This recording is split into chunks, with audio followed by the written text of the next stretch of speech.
My name is Eric Gaskell, and you're listening to the Distorted History Podcast.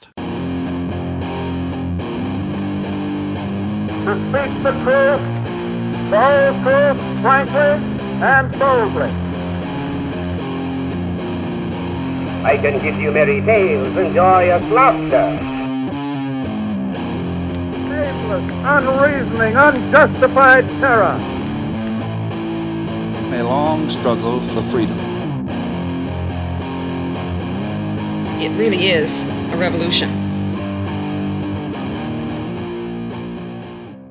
As I consider which episodes to do for this remastered series, the focus has shifted from just simple new recordings, as was the initial plan, to instead become reasons to rewrite the episodes at least somewhat and add additional notes.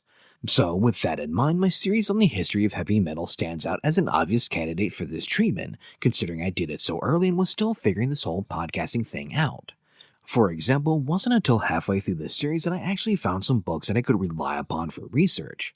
Speaking of my research, in addition to the numerous websites I used in my original script, this time around I also made use of John Wiederhorn and Catherine Turman's Louder Than Hell, The Definitive Oral History of Metal, and Ian Christie's The Complete Headbanging History of Heavy Metal, as well as a number of scholarly articles that, along with the websites I use, will be posted on this podcast's Ko-fi page and Twitter page, links to which are in the description.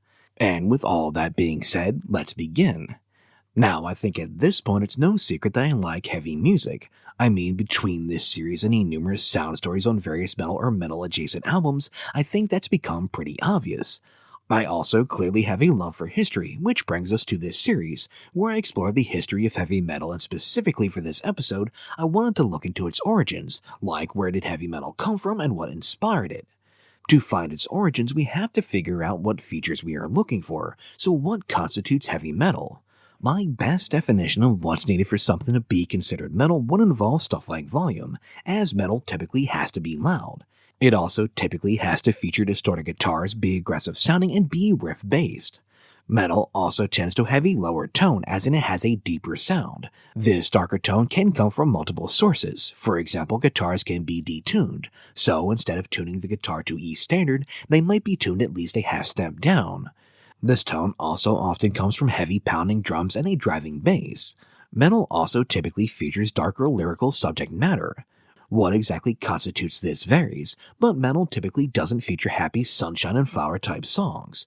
Now, this is by no means a perfect definition, but I think it gives us a good criteria of what to look for when looking for early metal inspirations. One of the earliest songs that is pointed to as a precursor to heavy metal was the third single by the English rock band The Kinks. 1964's You Really Got Me prominently features repetitive power chord riffs through a distorted amp, with power chords and distortion being some of the most important building blocks of the typical heavy metal sound. Indeed, none other than Ozzy Osbourne himself would reference You Really Got Me as the first time he could recall getting the feeling from a song that his own band Black Sabbath would eventually create. Then, 4 years later in 1968, the Beatles with their song Helter Skelter would produce another song that has been pointed to as a kind of early ancestor of heavy metal, as the song is more aggressive sounding than their normal fare, with its heavy bass line and a more distorted guitar tone than you typically get from the Beatles. When you combine all of that with shouted vocals, you have a song that bears some hallmarks of heavy metal, but again, this is just an instance of a band dipping into the heavier side of things. So we haven't found the true birth of heavy metal yet, but we do have some early sparks that will go on to later start the fire. One of these sparks was the distorted guitar tone heard in both of these songs. Now, how they got these tones was quite primitive and slapdash, as Helter Skelter's tone seems to be the result of a combination of a cranked amp and a mixing board combining to distort the signal, while Dave Davies of the Kinks resorted to the old-school method of slicing up his amp speaker cone with a razor blade to create the sound. At the time then, there doesn't seem to have been a real simple or easy way to get that kind of distorted guitar tone. Yet it was a sound that fascinated a number of guitarists, which is where Roger Mayer comes in, as he's responsible for creating the first real quality fuzz boxes that could create the distorted tone easily and reliably. This new tone was then embraced by the likes of Jeff Beck, Jimmy Page, and Jimi Hendrix, who I've all talked about at some length on this podcast. Indeed, I talk a bit more about Roger Mayer in my series on Jimi Hendrix. Speaking of, we now turn to that particular legendary musician, as while he typically would not be associated with heavy metal, he was instrumental in developing the sound that would become foundational for that genre of music. Jimi Hendrix, you see, experimented extensively with distortion, feedback, and playing loud, which are all hallmarks of heavy metal. He and the others mentioned really helped to pioneer and popularize playing at high volumes and playing with the aforementioned distorted guitar tone. Now, this may not sound like much, as today the distorted guitar sound is taken for granted. Indeed, whole amp brands are based around their distorted tone. Mesa Boogie, Marshall, Orange, and Wagner, to name a few, are known for their distorted tones, and there are more distortion pedals out there than you can shake the proverbial stick at. However, before this generation of musicians, it was not looked at as a particularly desirable sound. Distortion, if anything, was typically a sign that something was wrong with your amp, you were doing something wrong, or you had damaged the speaker cone. At this time, though, you see more and more guitarists embracing that tone, with Jimi Hendrix being one of the first to really embrace and popularize the sound. Not just that, but he also helped to develop different techniques to manipulate and toy around with this new sound. Also instrumental in developing the distorted guitar tone and how to best utilize it was Pete Townshend of The Who. Indeed, Alice Cooper himself has suggested that The Who's My Generation is one of the first heavy metal songs. Regardless of whether you agree with that sentiment or not, guitarist Pete Townshend would play a pivotal role in pioneering the use of simple power chords with distortion, as he recognized that playing more complex chords through a distorted amp didn't sound as good because the distortion creates extra layers of harmonics. Therefore, according to Townshend, there's no need to play a traditional power chord with a 1, a 3, and a 5 through distortion, as playing a simple power chord with its 1 and 5 effectively creates the missing third through the harmonics and the distortion. Furthermore, according to Townshend, if you add the third yourself, the distortion will just add another harmonic off of that, creating something more complex that might not quite fit or sound right with what you're doing otherwise. So the combination of loud volume and distortion required a simpler chord structure, hence the power chord, the understanding of which is a basic foundation for much of heavy metal. You can also look at bands like Cream and Led Zeppelin as kind of heavy metal ancestors. These bands and others like them were also playing things louder and harder than before, giving their music a more aggressive sound. These bands had a harder edge to them than many that came before, and as a result they provided a soundtrack for a generation increasingly disaffected by social injustice, yet totally different from today, and the escalating war in Vietnam. They were then playing a heavier style of music, but it was one that, while both bands were very riff-based, were still very clearly playing what I'd characterize as heavy blues or hard rock. So we still haven't fully crossed over into heavy metal territory. Sure, toes are being dipped in, and we're heading down the path, but I don't think we've gotten there yet. So we've got some bands with more distorted guitars and maybe some darker tones that appeal to an increasingly disaffected youth. Meanwhile, you have other bands that really provided a kind of blueprint for the kind of aggression and loudness that would become hallmarks of heavy metal. Bands like the Stooges and the Motor City 5 or MC5 both played extremely loud, especially for the day, although both seem to have been more proto-punk than proto-metal. So I won't go into too much detail here and instead save them for an eventual History of Punk series. MC5 in particular, after some quick research, seem to deserve at least a mini deep dive of their own due to both their musical contributions and their radical politics. So we have some aspects of heavy metal in the air, and even a few songs that some looking back consider to be heavy metal. Now, at the time, most would not use that term for these songs, even though the name was also in the air. Indeed, heavy metal as a term seems to have first arisen from the works of counterculture writer William Burroughs, who first used it in his 1959 novel Naked Lunch, and again 2 years later in The Soft Machine. For Burroughs, though, heavy metal wasn't a way to describe a style of music, but a way of describing addiction, as in his mind there was something metallic about it. The term heavy metal would then make the leap from William Burroughs' fiction to the world of music thanks to Ed Sanders of the Funks, as he named his music publishing company Heavy Metal Music in honor of Burroughs. The term would also notably appear in the lyrics of Steppenwolf's Born to Be Wild, with the term at this point being a reference to driving down a desert highway in California. Now, before I finish up my examination of what I'm more or less calling proto-metal, we have to talk about Blue Cheer's cover of Summertime Blues, a band I never even heard of before the first time I started researching this topic. Yet, upon listening to their version of Summertime Blues, you can definitely hear why this is considered an early heavy metal song. Blue Cheer had been formed in San Francisco in 1966, following singer-bass player-bandleader Dickie Peterson's arrival in the city. Dickie, you see, had come to San Francisco hoping to take advantage of the free love and cheap drugs that he had heard so much about. This search then led to Dickie living on a commune. It was here that the bass player decided to form a band, at which point he reached out to drummer Paul Whaley, who he had met shortly after his initial arrival in California. Blue Cheer, which was reportedly named after their favorite brand of LSD, was initially a six-piece blues band. That, however, would change after Dickie and Paul saw Hendrix perform at the Monterey Pop Festival and decided to follow his lead and become a power trio with guitarist Leigh Stevens.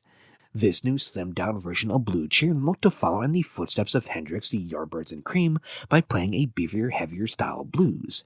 Yet their loud, aggressive, and physical approach was not always welcomed by the other bands they shared a stage with. According to Dickie Peterson, a lot of people actually considered what they were doing to not be musical at all. Quote, "They were saying we can't play that loud, and we were saying, yes you can, all you have to do is turn up the amplifier, you idiot."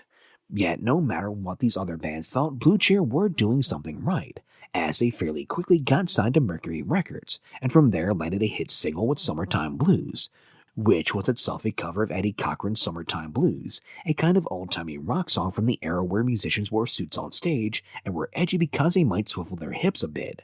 A song that Blue Cheer then altered with a distorted guitar tone, a really heavy bass line, and a pummeling drum beat. Their choices, along with their decision to use a more barking vocal style, took this relatively silly song and gave it a darker, more sarcastic tone. The show was such a hit that it landed Blue Cheer on shows like American Bandstand, where Dick Clark would confront the band and their Hell's Angel manager when he found them sitting around smoking a hash pipe, telling them, quote, "It's people like you that give rock and roll a bad name," which the band apparently took as a compliment. Yet as much credit as I'm willing to give Blue Cheer for transforming the silly, light Summertime Blues into an early heavy metal style song, it's still really just one song. As again, they're just one of numerous bands that featured or even pioneered ideas that would one day come to be known as heavy metal. In the end, though, in my opinion, and in the opinion of many others, there is one band who would truly be the first to encompass all of these elements, not just in one song, but who would make it the basis of their entire sound. Black Sabbath, then, would combine all these aspects and create what is essentially the blueprint for heavy metal. As with their riff-based songs, their extreme volume, and their dark subject matter, Black Sabbath would embody all the key aspects of what we consider to be the heavy metal aesthetic.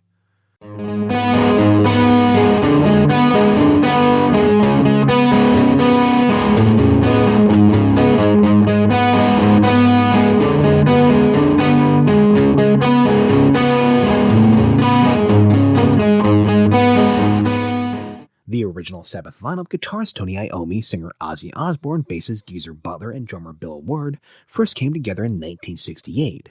They all lived close to one another in Birmingham, England, and had been born within 1 year of one another. Iommi and Ozzy even went to school together, but that doesn't mean they were friends. You see, the two young men had very different childhoods. Ozzy, who had been born John Michael Osborne, was one of 6 children.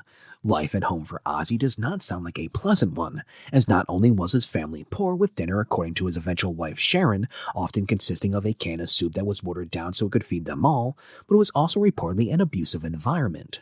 School for Ozzy wasn't any better. To begin with, his family couldn't afford the school uniform, so instead he was sent to school wearing pajamas and Wellington boots. Upon arriving, though, Ozzy was often reportedly sent home because he wasn't clean. On such days, though, instead of heading home, young Ozzy would go sit in one bombed-out location in town or another, as Birmingham at the time was still rife with evidence of the Blitz. Whether such days spent huddled in a crater were preferable to the days when he was actually allowed to attend school is hard to say, as on those days he'd typically get picked on because of his clothes and because of how much he struggled with reading due to his undiagnosed dyslexia. To try and protect himself and escape this bullying, Ozzy became the class clown. In contrast with Tony Iommi's experience in school.